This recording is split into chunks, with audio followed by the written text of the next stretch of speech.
Welcome to the Journey 2020. I'm Charles Morris, and normally, again, you would see Dr. Robertson at this time, but again, Dr. Robertson has been extremely busy over the past, I would say, 2 months. And of course, we miss him. He's working on quite a few projects after moving into his new building, and of course, he worked very hard on National Black AIDS Day as well. As you know, he's been part of that, I think, for the last maybe 6 or 7 years. Well, I'm Charles Morris. I'm here, and I'm happy that you're here joining us as well. And welcome to the Journey 2020. And we're doing a follow-up show, gentleman that I met a couple of years ago. We're going to get into that, and it's funny because the older I get, the more I better understand how God places his angels in places. And even in the darkest places, sometimes those angels are there to provide the light. And for those who don't quite understand what I mean, you just need to live a little longer to better understand God and his blessing and how God works. And let's see. I see Mr. Nkrumah walking in. So, no, did he? Okay. Anyway, he will be here doing a follow up from last week's show. But again, I want to promote what's up and coming, and that would be a friend of mine that's her book has been out. It's called "A White Man's Woman: An Unspoken Rule," and Ann Williams. Tyson, I know her as Ann Williams. Been knowing her probably. I think I met her sometime, probably sometimes in the 80s. Met her, and we became friends. And she was telling me about her book, so I'm real excited about that, and for her coming on to talk about her book as well. A white man's woman, and how these men forced themselves on her mother, and she had children and she raised them, of course. But pretty interesting book, and can't wait for her to come on to talk about that. Also coming on the show is Miss Lucille O'Neill. Miss O'Neill and I have been friends for a while, and I don't say that, I don't just throw it out there like that, but she is probably one of the most down-to-earth persons that you will ever meet, and she's going to come on and talk about her book as well, Walk Like You Got Somewhere to Go, and we're looking forward to that as well. So again, Lucille O'Neill coming up, and Dr. Robinson read the book. He finished it last week, so that was one of the reasons why I really hadn't set a date, because we was waiting on him to finish reading the book. Because when we started talking, one of the first things she asked me, she said, "Charles, have you read my book?" And I was like, yeah, here, I'm gonna bring my book next week. So she brought me the book, had a chance to read it, and I emailed her right after reading the book, and I kind of shared with her. I said, we have some similar stories, because she kind of goes back to her roots and growing up and how things were, and I'm like, did she live in my neighborhood? But overall, very, very, very good book. If you get a chance, pick it up and read it. Now that brings us to the conference. As you know, last week we had Nkrumah on, Haki on, and every year for the past 4 years, this great conference that has been taking place, and I was very, very, very excited about it myself. But I think he kind of outdid himself this time. Seriously, I'm not just saying that. I was really, really impressed with everybody, the overall attendance, and just the overall flavor of the conference. It was, I gotta give him his props. Welcome back to the show. Welcome, brother. Yeah. So tell us, well, first of all, introduce yourself, because again, for people who not knowing who you are, in the sense of the young fathers of Central Florida, we have to do it every time. To trust me, with you cannot get tired of singing. So, right. Well, good evening. My name is Haki T Nkrumah, and I'm the founder and president of the Young Fathers of Central Florida. Okay. Tell us a little bit more about it. We provide supportive services to fathers under the age of 24. Presently, we have 7 programs centering around mentoring, parent training, father support, Just a Gentleman, Teen Fatherhood Academy. What else? We have a new program that we are initiating in the Orange County Corrections for a Young Father Initiative. Then we have the Teen Fatherhood Academy and Fatherhood Institute, and that we started at Bethune-Cookman University. Okay. Now, the conference for this week. Won't you just tell us a little bit about the conference of this past week? Well, I've been working in fatherhood for quite a few years, and one thing that always bothered me was that the primary focus was given to older fathers, and I just felt that teen and young fathers did not have a voice and did not have a platform. So after attending the conference in London, England, that focused on young fathers, and which is hosted by the Fatherhood Institute there in London, and then just seeing this, the constant just isolation of teen and young fathers who have a different group of challenges that an older father has. I also did a survey at one of those large international fatherhood conferences, and I did a survey that that results was kind of surprising, but the average age of those organizations that begin engaging as fathers is 26 years old. So I thought that that was unacceptable, that that we give our fathers a 10-year time period to be absent and dysfunctional fathers. So I got with a few guys that I knew across the country. One is Brother Carl wrote here, and I let everybody know what I was going to do, and that's what we did. We started the conference here in Orlando, Florida. We started with just one state supporting, that was Georgia, Atlanta, but this particular conference here, we have 5 states, actually 6 who paid, but some of the young ladies in New Jersey couldn't make it down here, but they actually paid and wanted to come. So we had states as far as Connecticut, and as far north as Connecticut, New Jersey, and far west as Albuquerque, New Mexico, South Carolina, Washington, D.C., Houston, Texas, and quite a few different cities in the state of Florida, and including Atlanta, Georgia. Okay. Well, I'm gonna ask you later on the overall your overall feeling, because I was like, wow, the information, the energy, and I think it's only going to get better and better and better, because we can sit and talk, and we have so many problems. It's funny because Carl and I was just having a conversation about something in general about our society and our value system. But I want you to introduce Carl, because I want to know how you connected with this brother. Because this brother, and I was telling him, because when he comes back next year, he needs to show that video again. And, Absolutely. I thought he was going to bring it. I did. You did? I keep it with me. But why you ain't telling me, man? I know all you got. Oh, come on, Yeah, man. yeah. All you got to do, come on, man. Keep it with me. He know all I ask him about is his books, and he bring his book, because he'll have it all incognito. The first year, I said, man, where those books at? Right. That's Come right. on, you see? So, why don't you introduce Carl Root? well, Carl Root is a friend of mine. I just see him as like my brother in Atlanta. You know what I mean? Just, I don't think he could ask me to do anything that I won't do or try to do. I have a strong affection for this brother here, man, and I met him at a conference, and I don't remember which conference it was. You remember which It conference? was the National Fatherhood Conference, I believe, Fort Lauderdale. Yeah.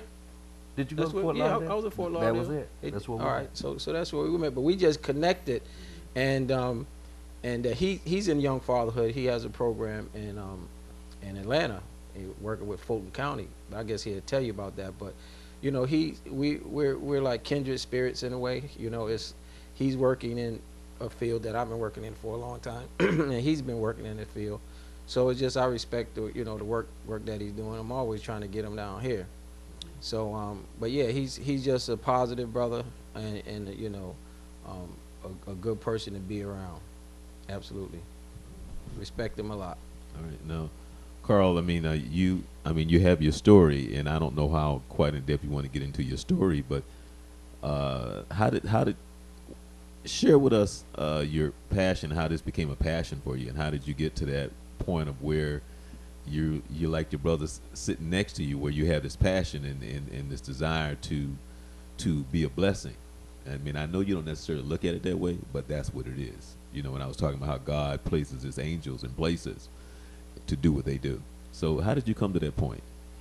Well, what happened for me was I had a life-changing experience, and what I wanted to do with what I learned going through my life-changing experience is share that experience with others who may be headed in the same direction. And being a father, being a man, I thought it was just natural for me to do this work, to do anything related to fatherhood, to do anything related to manhood. So I began volunteering with agencies that promoted rite of passage type programs, manhood, fatherhood, anything that had to do with manhood, I sought to be a part of that. And because of my background, having been a high school dropout, having been a teen father, having been a formerly incarcerated person with a felony conviction on my record, I had to straighten out the wreckage of my past. And as I began to do that, I ran into populations who had the same dilemmas. And in straightening out the wreckage of my past, I developed a toolbox that would help me to overcome a lot of the obstacles that I faced. And those skills were transferable. And when I run into brothers who are similarly situated like myself, I would offer them the tools that I used to come out. And I noticed they worked. So now this has become my passion. As men of color, we can sit and have conversation, and that we can relate to certain things, life experiences, the life that we live, who we are, who we would like to be, and why situations are not what they should be. That's an easy conversation to have, and how we can relate to each other. For whatever reason, things happen, and they happen the way that they did. But what happened that day of time that the light came on for you? Because there are a lot of brothers that will go down the path, and I talk to young people all the time and been talking to them for years. And I was just talking to Stan Murray, one of our frat brothers, but he's also a pastor as well as a sheriff officer. And I was sharing an experience with him that I had being a naive. I was just telling you about how I didn't go to school right away because I had no one to help me with my scholarships. I had them there, but I had no one to help me. Okay? But that year that I stayed out, I was working, and I was at a place that had a program for a gentleman who had been in prison for actually murder. And he was out on a work release program working at this place. And Johnny was a cool dude, and we talked, and he asked me to do something. I'm kind of go off topic, but I'm going to bring it back. And I was telling Stan, and I tried to explain to the kids, I said, you see me, I said, I'm no different than you. I said, the only reason that I'm here because I'm blessed. And because where I came from, where I came from, everybody got high. In the sense of smoking reefer and all this, it was a normal thing. When I went to school, I said I was in college. I walked through the door, that apartment lit up every day. I was blessed that never interested me because I was too busy trying to be a jock. And I definitely didn't want to give you no advantage. So drugs, I didn't have an interest in. Never had that problem. But I was around it. And so when I was working with this guy, Johnny, show you how naive I was as a child. He said, man, you getting ready to go out to school, right? I go, yeah. I need you to sell some reefer for me when you get on campus. And I didn't think about it twice. because he's a guy who I thought was my friend. Mm-hmm. And so, and him being my friend, I was just going to do a favor. And to show you how naive I was, the money never crossed my mind. I never even thought about money. Guy came up to me, and I just looked at it as a favor that I would do because he needed a favor. But that's how naive I was. And so I was telling Stan the story, who's the sheriff officer. I said I easily could have been arrested, easily could have got caught up in it. But in reality, I wasn't a brother that was trying to get over on anybody. So what I needed in reality was a mentor. What you guys are doing is part of what we do. So God shielded me from my stupidity. Okay? Because I honestly didn't think about it. It kind of went away. But I'm saying at the moment, I didn't go, man, you crazy? I just looked at the brother who needed a favor. Because I was around it. Didn't think about it. I've been in the car when he was buying it. I've been there, and all this other stuff. So it was, I didn't think about it. And I can give you other scenarios where I was in places that I shouldn't have been. But because God watched over me, not because I was so straight and I was so smart and I did this. No, God just watched over me. And that's what I mean by the sense of some of these people who look down upon me, just like me. God watched over you because you did some stupid stuff that you didn't get caught in as well. And people want to act like that, they so holy and then now and that they, so.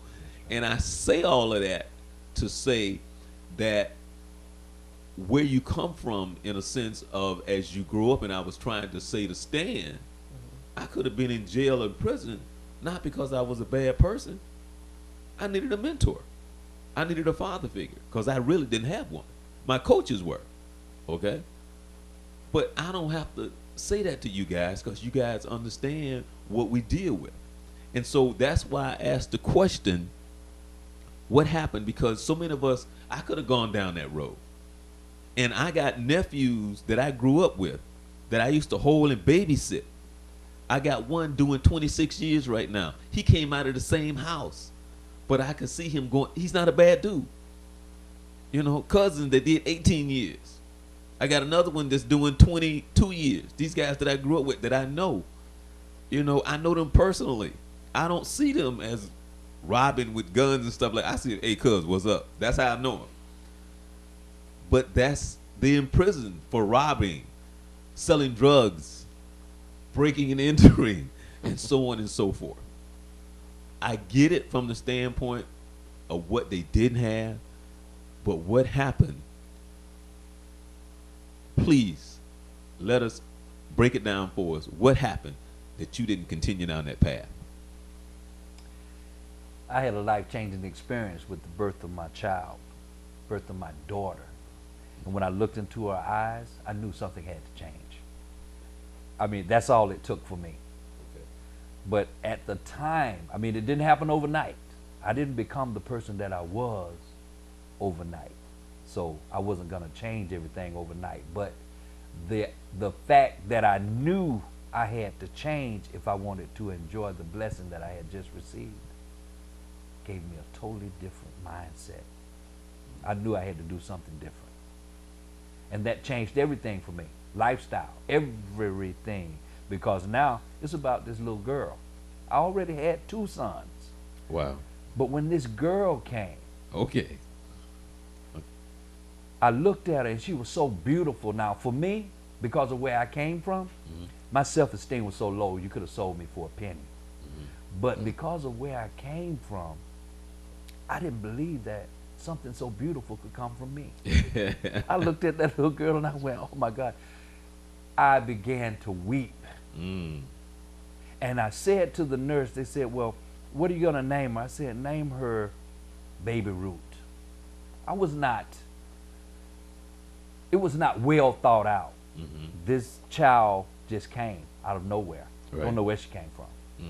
But I said to the nurse, I said, just name her Baby Ruth. She said, no, listen, sir, if you don't want this beautiful baby, we'll take it right now. I'll take this baby right now. But I'm not going to allow you to name this baby something like that. Give her a real name. She ended up with the name, well, I won't say it, on air because she might want to talk to me about that. But it changed. It changed the trajectory of my life just having that experience, looking at that beautiful creation and knowing that something this beautiful couldn't come from me. But it did. But it did. But it did. And it was a life-changing experience for me. So now I'm saying, ooh, I did that. Maybe I could do some other beautiful things. Wow. Life-changing experience. Wow. Rest is history. I've been on this path ever since. How long ago was that? This was actually December 6th, 1985. I'll never forget it. I'll never forget it. They had to come find me because initially I said to my wife, you know, we don't need any more babies. We don't need any more children. Right. But she went and got her pastor to come find me so that I could be there for the delivery. This guy came and got me, a white pastor, young pastor, that I thought was pursuing now she's my wife. At that time, she was my girlfriend. But he came and found me, drove me all from Albany, Georgia to Valdosta, Georgia, which is approximately 75, 80 miles away. But when I got in that hospital, I did not come back the same person that arrived there. And the rest is history. Everything that I do today is very intentional because of that life-changing experience. Wow. My work with fatherhood, my work with young fathers, my work with disfranchised men of color who felt like me. Nothing beautiful can come from me. Right. My self-esteem is so low you can sell me for a penny. Well, see, it's funny because I mean, we can sit and we can have this conversation because I was just yesterday I was at the table talking to your volunteers, your 3 volunteers that was at the table, and I was sharing stuff with them, and the question was asked, why I never married, and I had to explain to them how I saw myself. So when I tell that story, everybody always look at me like I'm crazy. So What was the story, man? the story.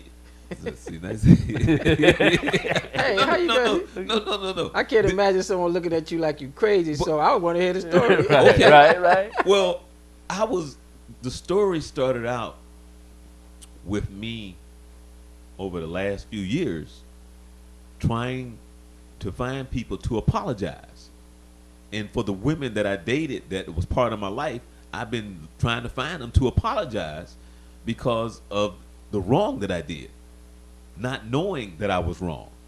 Okay, so when I was explaining to them how I saw myself, as a young man at the age of 12 years old, I was sitting in class. I'll never forget, I was sitting in Miss Bradley's class, staring out the window, imagining being a father and a husband. And she said, Charles, what did I just say? I was like, She said, you're not paying attention, because I was daydreaming out the window in 6th grade. Now, the whole dysfunctional part of that was my idea of being a husband and a father was I had to be in position to give them everything I thought that they deserved, because I thought that's what a man and a husband and a father is supposed to be. So I was never in position to just say, here, I want to give you the world. So my thing was I need to be in position. So everybody that was in front of me, I didn't see that they loved me, because I looked at myself. You can't love me. I'm nobody to love. I don't have anything to offer you. I'm nobody. So until I become somebody, I didn't see any love whatsoever. I was in relationships, but I'm like, I didn't see the love, because I was like, nobody could love me. And I broke people's hearts, because after I got older, it wasn't until 1992 that someone who had tears in their eyes just rolling down their face, and she looked at me and she said, You an easy person to love if you will let somebody love you, but you won't. And so when I tell people that story, they look at me like, huh? Because they don't see me that way. They don't see me as a person who, because that's how I saw myself. I didn't see myself as a person that anybody would want to love or be with. So it would only get so far, and the relationship would only get to right here. And my deal was, I'm going to set you up for you to be with who you're supposed to be with. Because you're not supposed to be with me. Wow. So that's the conversation we was having at the table. Okay. And so they was looking at me like, and then I was telling them about all the girls. And of course, when you tell them about all the girls, they look at you like, ooh. Right. That's right. So I said, there's some people I've been trying to get in contact with, da-da-da. I'm trying to say I'm sorry, because there are people that want to marry me. I'm looking at them like they're crazy. I mean, I'm thinking they crazy. I left one girl just standing there. I just left her, and I'm trying to get in touch with her.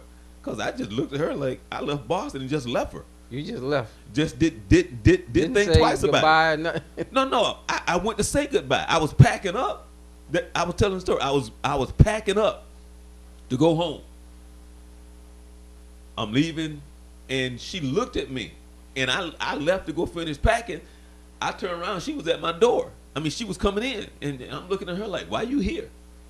Now I realized the woman was in love with me.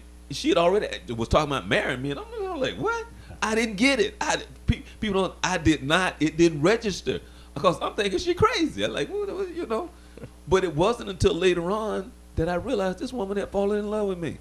I didn't see it then. I didn't understand it. So it's just little stuff. And I say all of that, not to tell my story, but the challenges that we face as people.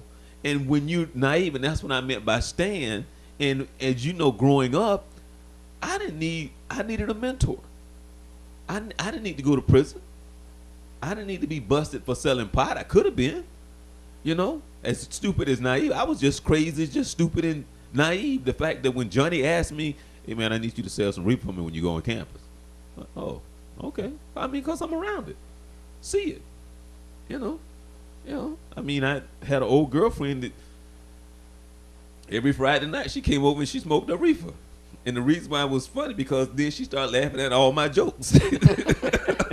Every Friday. I didn't smoke any. Right. She would bring a little thing she was smoking on Friday. Use her entertainment, bro. Right. Right. And so after she finished smoking the reefer, I did tell her a joke.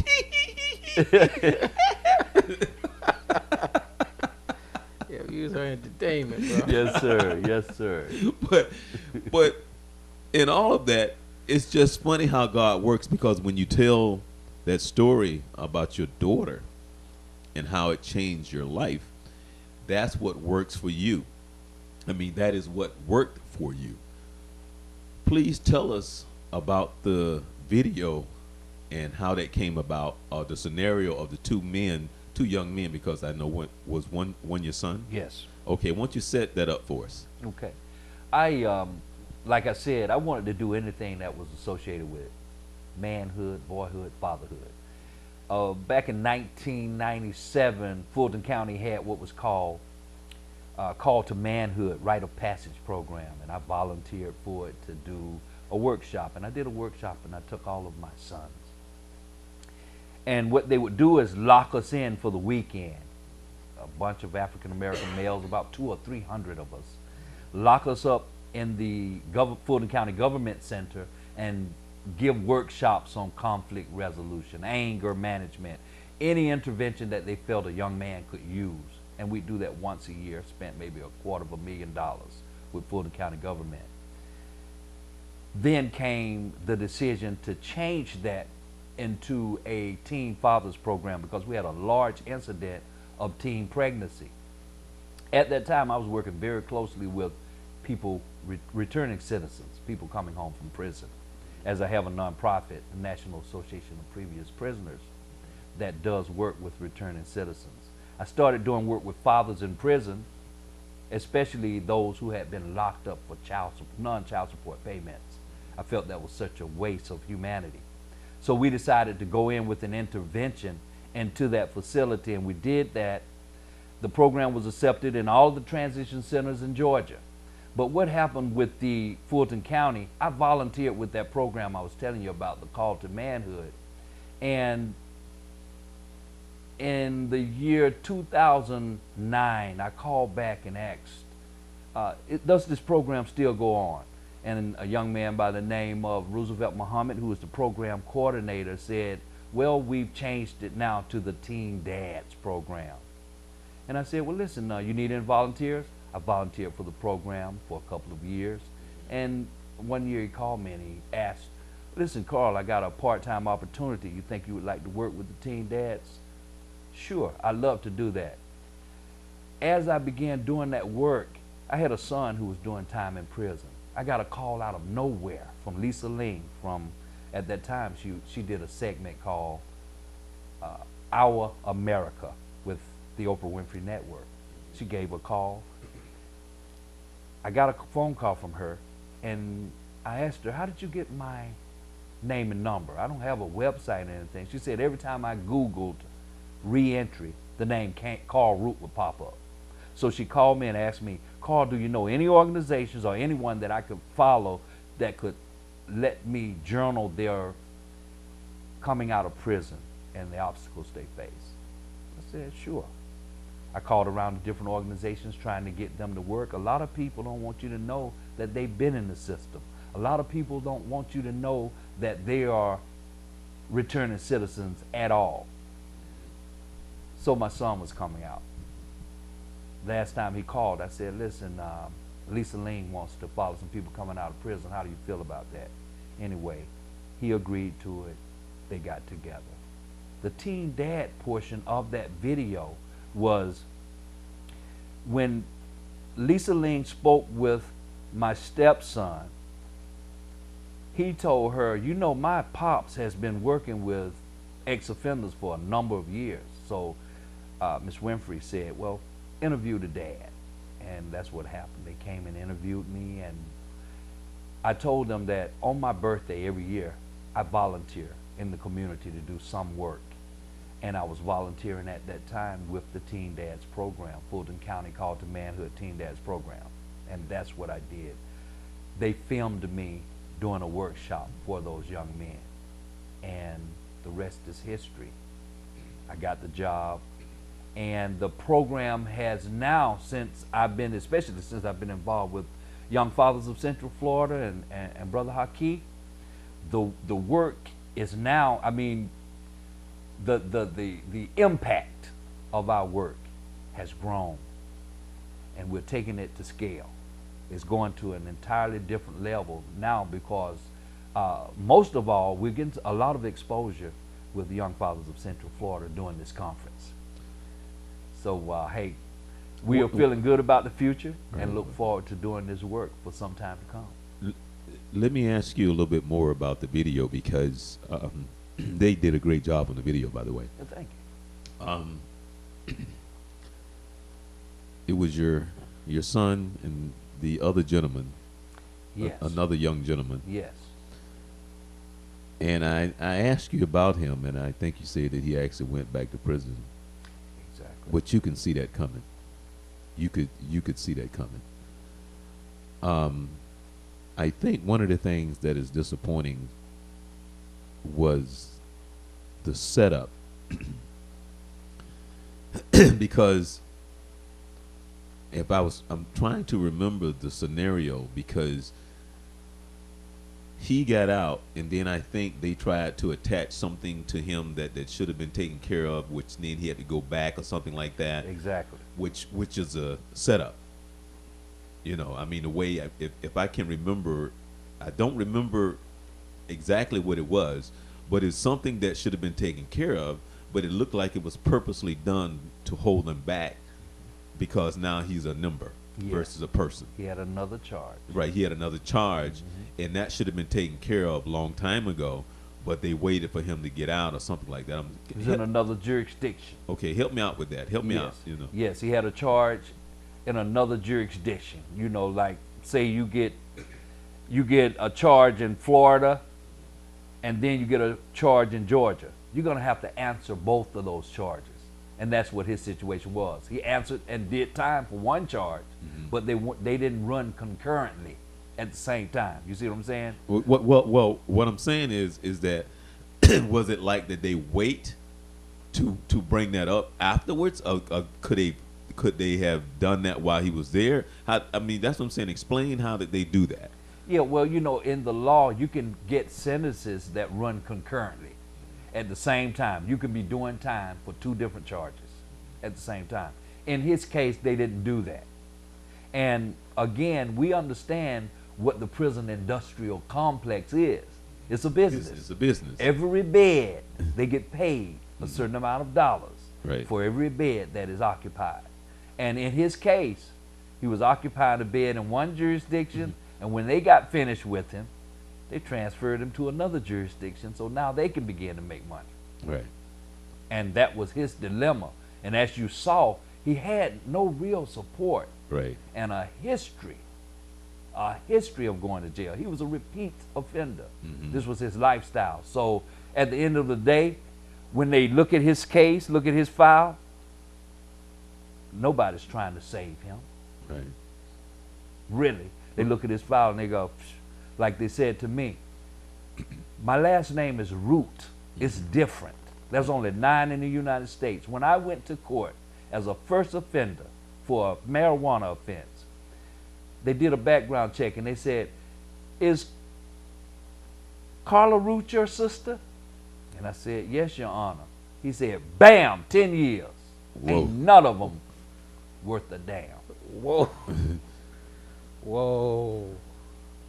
And that was that. Based on the background, my family background.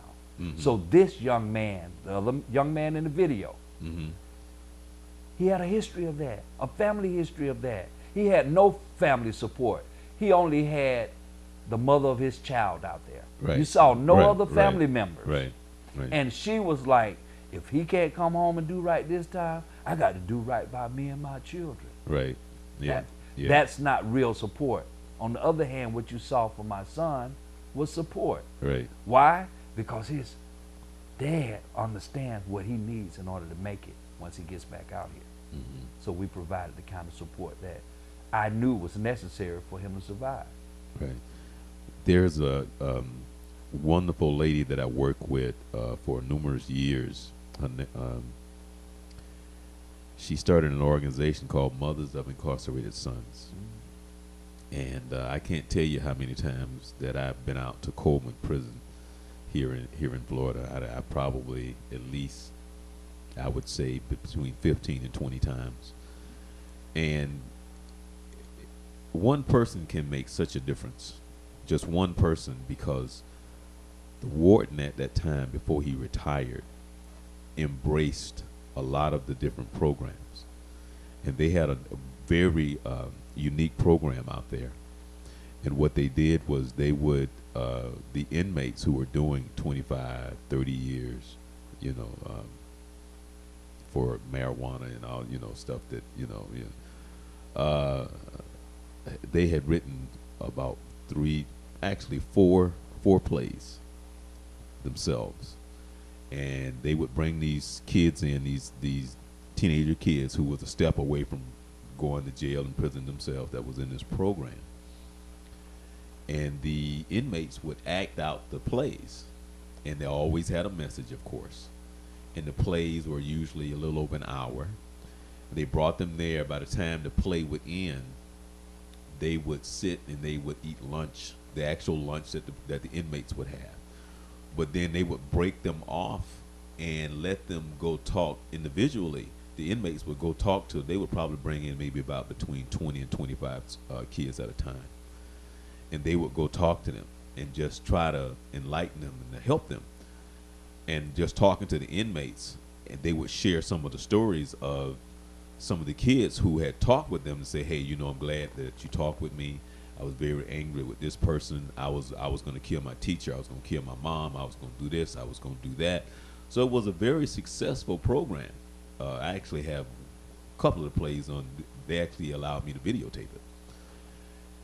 And they would do the same thing for the females, but the females are allowed to leave the facility to go to the schools and the churches, and Stan actually we invited them to go to Oak Ridge, the females.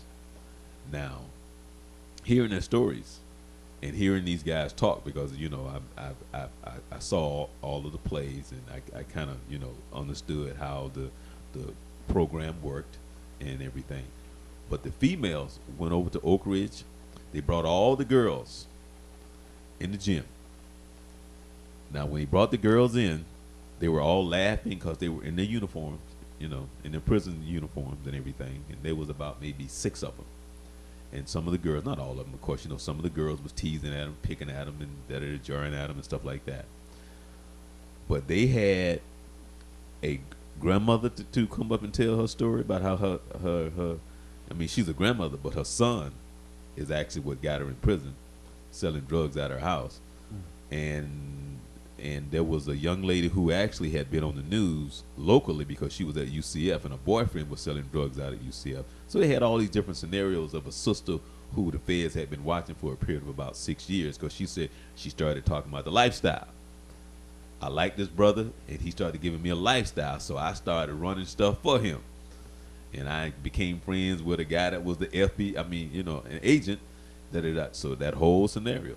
But to make a long story short, by the time those 6 inmates finished talking, just about every girl in there had tears in their eyes. One girl had a birthday that day, and everybody stood up and was clapping and applauding because they was telling them about, you don't know, I got AIDS. You don't know who got AIDS. It's from the story of, I love this guy. I thought I'd never been in trouble before. The feds, when I started doing Fed time. So that whole scenario of just trying to help these young kids, and I say that to say all of this right here. Once that warden retired, that program went away. The other one came in, didn't have one interest in that program. And that program was dynamite. Because I talked to the inmates, and they told me about the young men that they talked to. They told me about how the young men told them how they decided not to do this, how they decided not to do that. It wasn't to the degree of scared straight, but it was where they did these plays and these scenarios, and they did walk out. They did bring in a casket. There was the inmate in the casket, and they carried it out. There was a funeral. And all of that other stuff that took place in these plays. But the warden that came in behind this guy, X'd that whole thing. Amazing. Yeah, I know, right? And again, it's a business. That's right. It's a business. That's right. And the difference in the sense of, I want to help you. And versus somebody who says, I'm picking up a check. So. What you looking forward for the conference for next year? Well, we're looking forward to grow. Talking to Carl again, and we're getting more interest, and organizations are coming out of the woodwork that's working with teen and young fathers across the country. Then we have to help those, like in LA Hospital. There's an individual there that started that program a couple years ago, but they just lost their funding. So, and after speaking with him, he really didn't know it was coming. So they kind of sprung it on him. So we're going to try to help him get that going. I'm going to get out there to LA within the next couple months, and we're going to see what other resources, because the theme of this conference was co-parenting and capacity building. Keeping your organization alive, helping it grow, because most of the teen and young fatherhood programs across the country that I come in contact with, or they come in contact with me, they're usually small, and they're usually connected to another program. Or, for example, I have the only 501c3 nonprofit that focus specifically on teen and young fathers in the United States. Not the state of Florida, in the United States. There's other teen programs for teen fathers. Right. I know 12 in particular that I was invited to Washington, D.C. as a young fathers expert on this panel to help the Office of Adolescent Health with the organizations that they gave over $2 million. There was 12 organizations. They divvied up $2 million. And they were performing so badly, that's why they called us to Washington. And of the 8 experts that was there, young father expert, only 2 did fatherhood work. The others were researchers. They did research on young fathers and mothers. So they weren't young father experts, they were just researchers. And of the 2, one young lady is out of New Mexico, Jessica Alsbury. She'd never worked with a black family in her life. Wow. 60% of her clients are Native Americans. Okay. 30% are Hispanic and 10% are white. She never worked with. So I was the only one there who actually worked with young fathers. And what was so sad is that they were performing so poorly that they, you know how you have a grant, you have your startup money. They couldn't get past the startup money. You know, they couldn't get past it because they had failure recruiting. So I was talking to the head chief in charge there. I said, well, why are y'all calling us now? You should have called us before you even gave out the grants. Because see, what happened with that grant money is that a larger organization comes in. They might not even have a young fatherhood program, but they'll create one. Oh yeah, oh yeah. See, I worked in government for a long Yeah, time. and they would create one, and that's what these agencies did. But it makes no, you know, it's horrible because those organizations that are really doing work, they wouldn't even be in the running. But one thing I did in my workshop today in capacity building, I talked to them about having a fund development plan. You just can't have one way of raising money. You have to have a fund development plan. And I went over with them, and they couldn't. I was after the grants, and then they didn't even know about the grants. They, you know, you have local, federal, state grants, and I asked them, well, which 2 should you concern yourself with? Half of them was like the federal grant, the big ones. I said, oh, the ones you couldn't even run if you had the money. Exactly. I mean, if you even got the money, you don't have the capacity. You don't have the capacity. I said you should focus on local and state grants. And then we talked about the corporate grants. People would laugh at me when we first started because I'll fill out a grant. They said, how can you fill out a, yeah, they said, how much is it? I said $1,000. They said a grant for $1,000? What you wasting your time with that for? Because I'm going to fill out 10 of them. Every $1,000, because there was a bunch of these small little grants. Mm-hmm. I filled out every one, got $6,000. Okay? So I told them, stop looking like, you know, stop thinking that you have to go with the big grant because you're not going to get them anyway. Right. And plus, it's very little federal money for teen and young fathers program. Right. So I said, example, you remember the Dwight Howard camp? Right.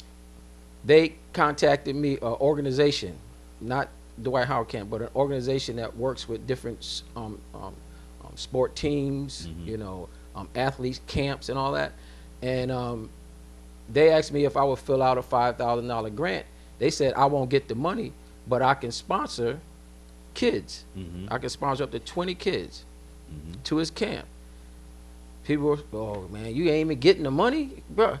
But so we sent 20 kids to that camp for 3 years, and not until they stopped giving the funds, because we filled it out every year. But that does 2 things. One is allowing you to select kids who are trying, who are doing well. Not all A students, but trying, make an attempt. You might get a student that's get a C, but he's helping his mama. Right. Raise you know, raise his brothers and sisters because his dad might not be around. So we wanted to spread it out, and we also was able to give to girls.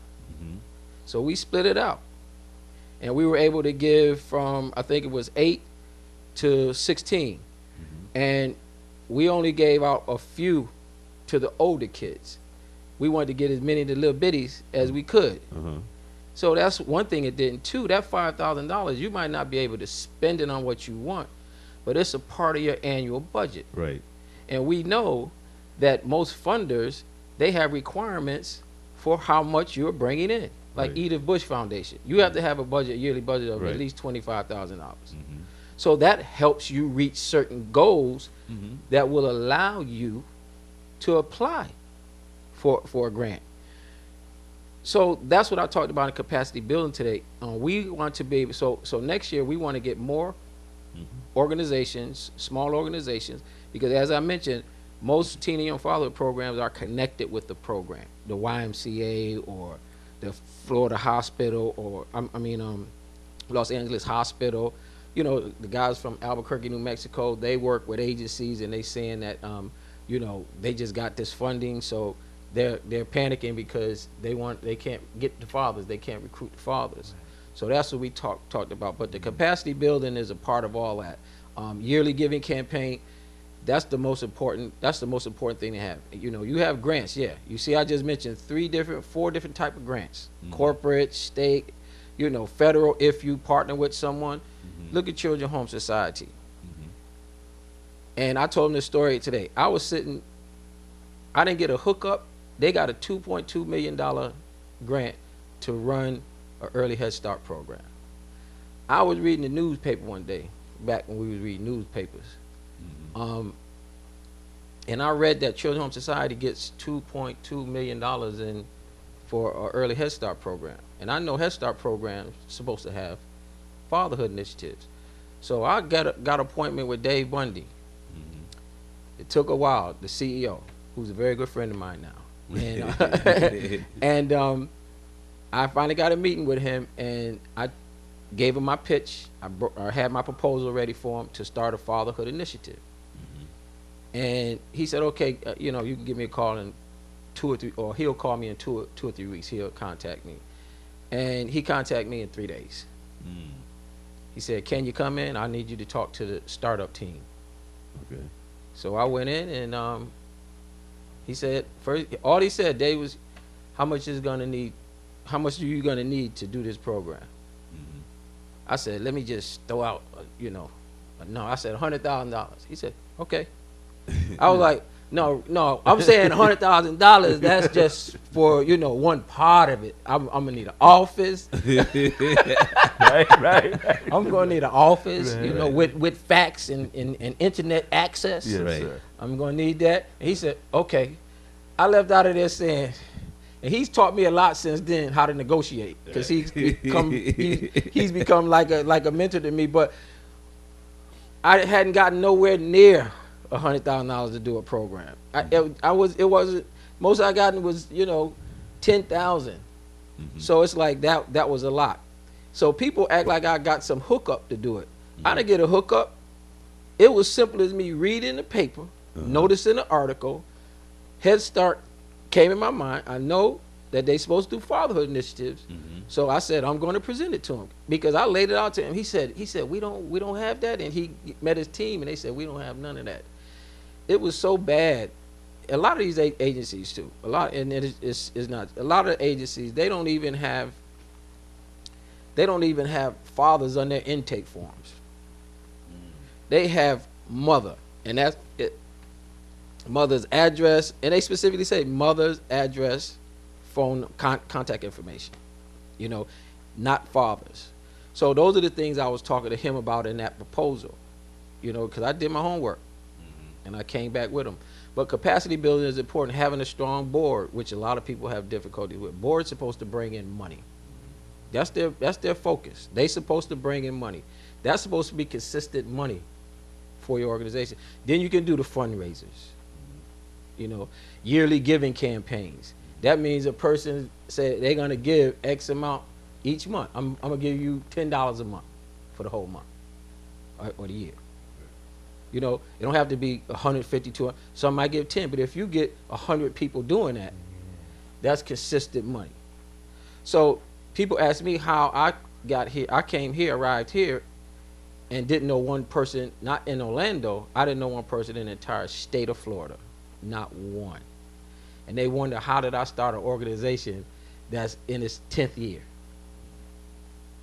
Because all those things you have to do.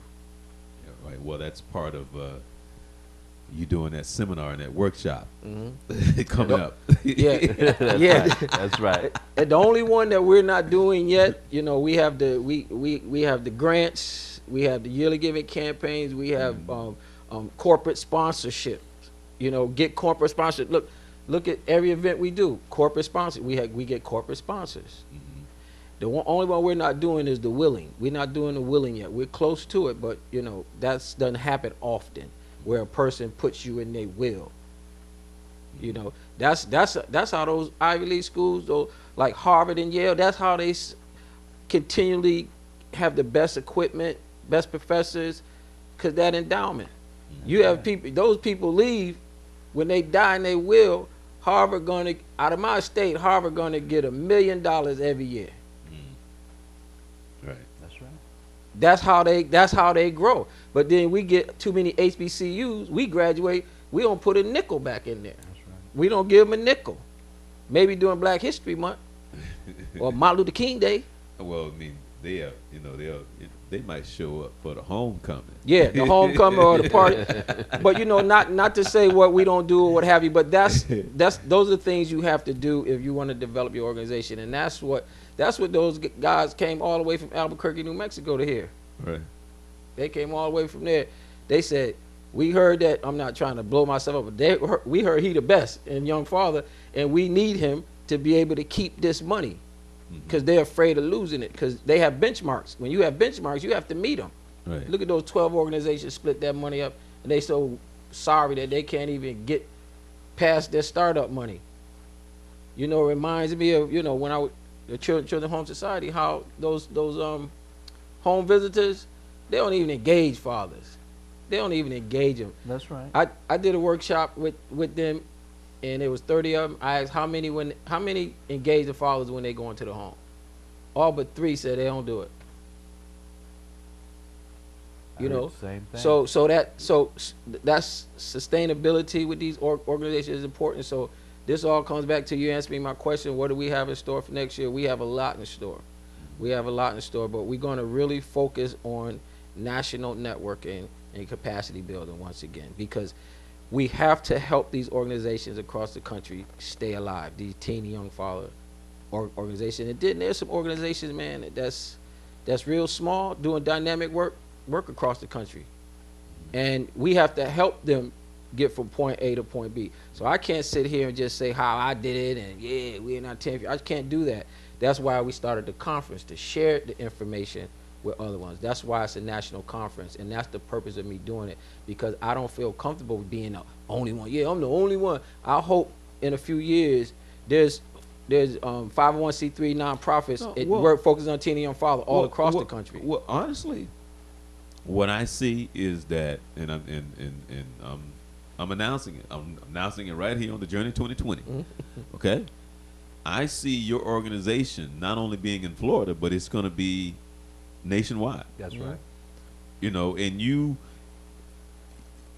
it's not going to be called, I mean, it's going to be called Young Fathers of Central Florida. That's just going to be here. But you're going to be somewhere, you're going to be a whole bunch of places.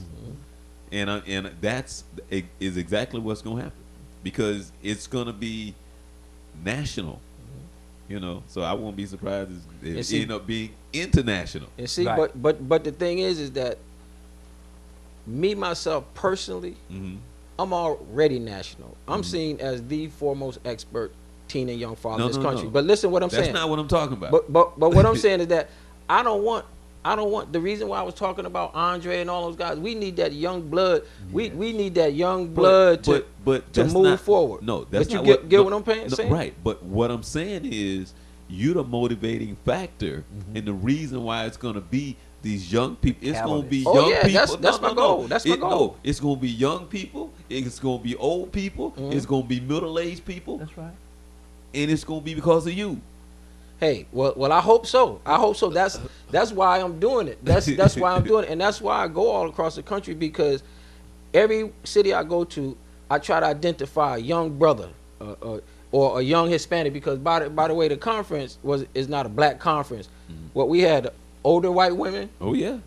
Younger white women, I got the pictures to prove it. Hispanic. Right. You know, so Very look for them on diverse group. Facebook. Very Very very diverse diverse. So yeah, Right. this is not, you know, it's funny. Someone came in there and said that to me. They said, Haki, they was trying not to say it, but they said it like I thought this was a black thing. I thought this was no. I mean, we got. I mean, Linda Hawkins came all the way from. She's the older white woman all the way from Connecticut. Connecticut. Right, That's right. yeah. You know what I mean? Our guys from Albuquerque and Santa Fe, Hispanic, white and Hispanic. Uh-huh. Right. So it's like, it's not, when I go to cities, I don't go just to talk to black guys or what have you. It's any positive young man who might be interested in working in this area, in this field of teen and young fatherhood. Because the movement is real. Right. You know what I mean? It's real to see when we begin to get so many people that's diverse. And look how passionate Linda is. And she said she went in the community. She said she had to prove herself. That's Oh, right. yeah, oh, well, She definitely. said she Yeah. had to prove Right. herself, and she said something that was good. She said it's not easy.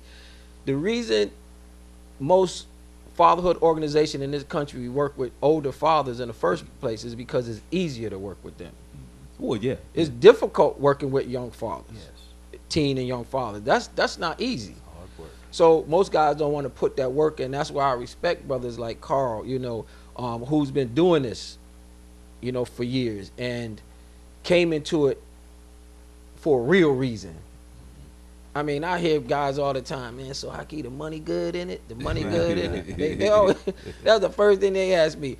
Ask any nurse or teacher, is the money good? Right. But we won't survive without them. Right. You know Right. what I mean? But I mean, it ain't no overtime. It's no. You know, when you got nurses having to do overtime. Well, the thing is that it's just like, you know, being an educator or doing what you're doing. It's really a calling. Yes. And that's what it is. It's a calling. Mhm. You know, you don't do what you do for the money. Mhm. You know, no. So, and that's why I was talking about how when God places His angels in the places where the dark places, and then all of a sudden there's a light. You know, so the what God has stored upon the both of you, and why you do what you do, and the blessings that you have provided and will continue to provide. And want you to quickly tell us how we can find out about more information about you, or getting in contact with you, or is there anything else that you would like to tell the people out there about your organization, and if they can help, how can they do that? And I appreciate the shirt, brother. I appreciate the shirt. Yes, sir. You're very welcome, man. This, You're very welcome. this Yes. is this is group shirt, man. I love to get a good shirt. Yes, and the young men wear them because when they go out, we like for them to look, you know, presentable. And these polos or something that is, you know, when the brothers see each other on the street, they recognize that they belong to a very unique group. Mm-hmm. And for the young brothers who are gang conscious and they are sporting blue and sporting red, when they put this on, they don't try to sport blue or red. They're just down with this. And I promise I'm gonna send you a shirt. Yeah, I appreciate it. I appreciate it. I promise, because he made me feel bad. He gave me one of his shirts before I gave him mine. That's right. And he asked me for mine, you know, first. Right. And Yes. I've been slipping, but bro, I'm gonna put it in the mail. You ain't gotta wait for Well, I another appreciate conference or Father's Week. We gotta get him down here for Father's Week. Okay. Yeah. But we that's you know, that's what we do with the shirts. We try to make sure we brand. We're helping the young men understand branding. And they are very, what do you call it? They are very not possessive, but when they see someone in the shirt, they confront them about it. They're very possessive. You know, what do you know about teen dads? They'll confront another brother that they see with this shirt on, and it's very good. Yeah, a lot of times you go in the community too. It's like we used to have guys put on the tie or something like that. Some people won't even let them in. You know what I mean? So when we started seeing, like now this logo, they know this logo because we have one of Hass's shirts, and they say, "Oh, that's those young father guys." Exactly. You know, so Carl is absolutely right. Yes. You know, and that's what I decided to do a long time ago. Because we used to go in the neighborhoods in New York, man. It was like, They don't know if you come in there to collect something or whatever. Exactly. So, cause we had all kind of guys. We had white guys working with us, black guys. So they see them, they be like, "What that white guy doing out here?" Exactly. But then they see that, okay, they see the logo and they have the hat and the shirt. They say, "Oh, that's the young father guy." They looking for Bobby. He just had a baby. And they feel connected. They feel connected. We had matter of fact, some like Brother Haki was saying, some of these larger organizations that can't meet the goal of recruitment, they'll call us because they know we can provide teen dads. And we had one of these large organizations who had got this huge grant, and they help us out. We need some dads to come to a dating retreat. So we provided all of these dads, but when they got there, they got concerned. We dropped off 9 and we went to pick up the other 9, and then we went to pick up the other 9 from the train station. And when we dropped the first 9 off, the people who were putting on the event said, "Who are these guys? What are we going to do with these guys?" And what we did was we went and put them in their shirts. Right. And when they got in the shirts, that was no longer any concern. There you go, right there. They was like, "Oh, that's those teen fathers." Yep. Not only does it calm the people around that they're in the midst of, does it calm them down, it calms them down too, because now they feel connected and they look like somebody. Mm-hmm. And they're looking at each other with those shirts on and say, "Man, we look like a group." Mm-hmm. And they and people appreciate that. Yeah, and they sure tell you, it's like I mean, we might laugh about it, but they'll say they'll see, then because they know who just had a baby. They know in that community who just had a baby, especially if it's like the projects or something like that. They all know. Mm-hmm. And because we have fathers say, Miss Williams said y'all was looking for me. Right. Say, "Yeah, we looking for you, Bobby." Yes, sir. Yeah. Give them that contact information. Yes, contact information, Carl Root at ymail.com. That's first and last name, CarlRoute at ymail.com. You can also find me at a website, www.nappinc.webs.com. That's the National Association of Previous Prisoners Returning Citizens. And we do support groups for those who are coming back from prison. Okay, give us that website again. Website, www.nappinc.webs.com. Telephone number, 770-855-8675. All right. Well, guys, I want to thank you for your time. You pronounce his name Root, too. He always told me like Route 66. That's right. Root, just like a tree root. Well, guys, I want to thank you for your time. Blessings to you. Great conference. Haki, I really enjoyed it. Yes, I was very impressed with it. And the food was good too. Man. Everyone kept saying, "You fed us good today." I said, "Y'all deserve it." And Ruben took me to the barbecue place, and I couldn't even eat. I was so full. What? Oh yeah, you went to Al's? We went to the barbecue. What is it? Ed's. Okay, all right. Ed's barbecue. Yeah. So the food was good, and it was well attended and. Great place. I don't know where you're gonna have it next year, but it was right there. Okay. Holden Heights Community Center. Community Center. Yeah, we left the hotel and brought it to the community. All right. Well, again, guys, great job. All right. Well, that's gonna do it for this evening of the Journey 2020. Hopefully, it's funny because Vince Carter Sr. called me. And Vince, as you know, Vince had been on the show quite a few times, and he actually left here and went to Tennessee for a while, but he said that he missed being on the show. I talked to him about 2 days ago, and he said, "Charles, I got to be on the show." It's been itching. He said, "I can't sleep at night. I got to call and talk about Donald Trump." I go like, okay. So wasted show. No, he said I got to. He said this is. It's eating them up inside. It's eating them up inside. Okay. I got that. Hopefully next week we will have Dr. Robinson back, and hopefully we will be talking to Vince Carter Sr. Okay, so you can look forward to that. I'm Charles Morris, and thank you for watching.